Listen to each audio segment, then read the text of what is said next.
How about a positive LSD story? Wouldn't that be newsworthy just once, to base your decision on information rather than scare tactics and superstitions and lies? I think it would be newsworthy. Are we on? Are we on? I think it sounds good. So it's a weird world. It's a very weird world.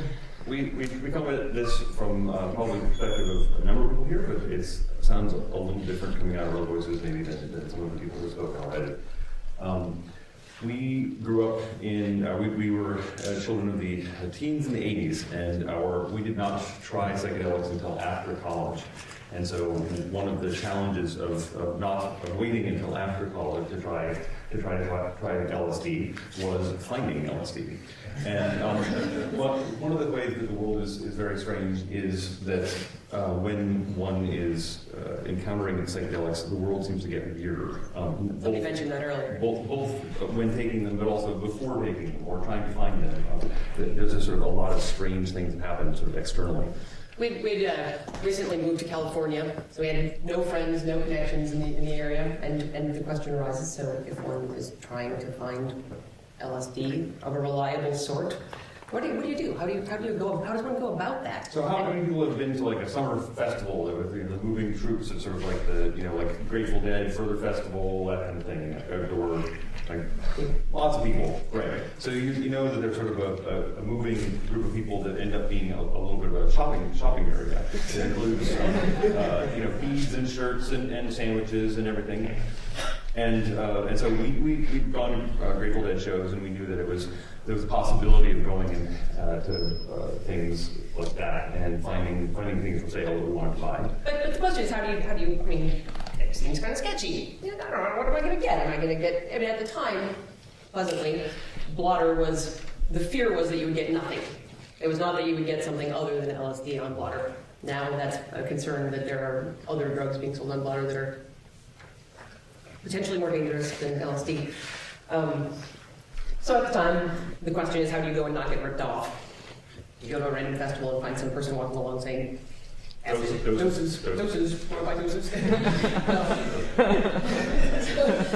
I don't know, for those of you who haven't been to a Dead show or a Further festival or a Fish show, and that same sort of things, the entire parking lot became a vending venue.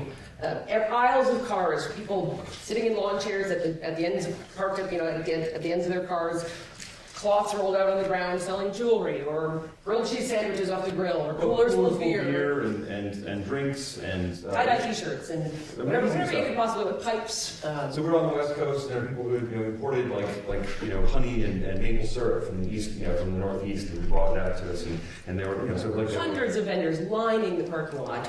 And as we walk along there, you get stories from people. They're like, "Oh, where are you from?" Oh, they tell a story about how many different shows they've been to that summer or something like that. And there's people offering doses and stuff. And they clearly all know each other. Also, there's clearly lots of the groups are caravanning around the United States with each other, and so they're like, "Oh, hey," you see people meeting each other from, "Oh, I last saw you in Oregon."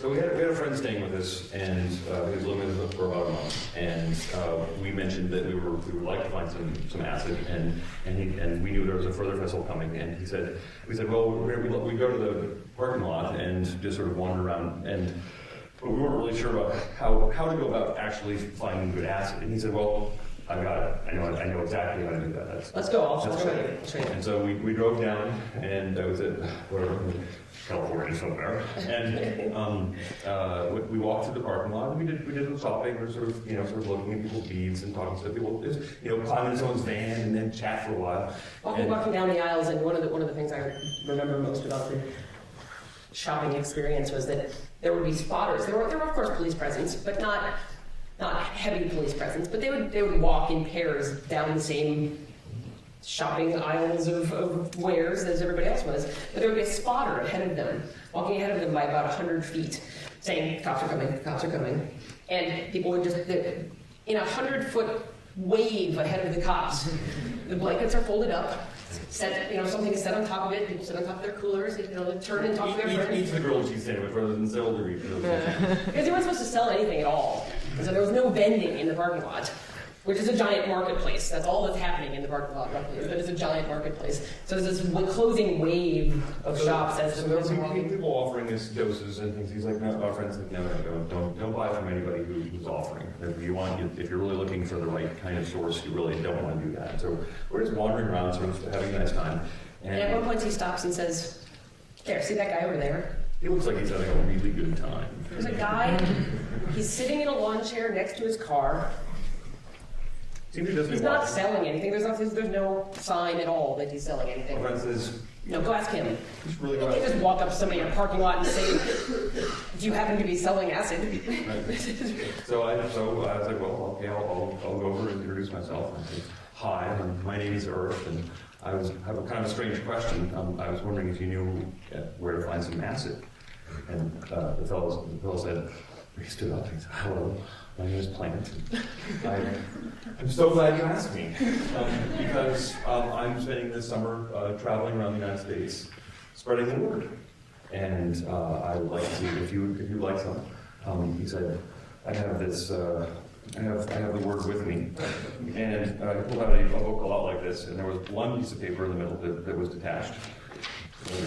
Completely unmarked, unlined, He said, white piece of paper, how no much were you? preparation, out of a notebook.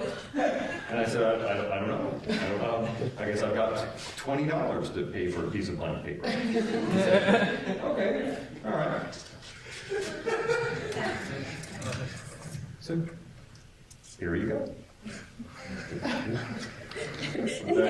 Meanwhile, I'm standing, he went and did this alone. I'm standing. I gave him $20 and took a piece of paper. Put it on my wall. He came back over, described what he had done. I'm like, you're insane.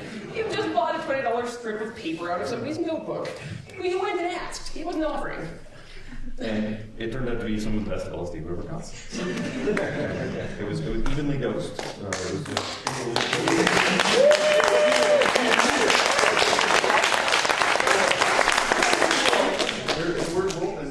There are many other times of sort of either taking psychedelics or being in the presence of people who are involved in the trade or distribution, where the stories are sort of externally seem kind of unlikely, and I would not have believed if I had not had them happen to me.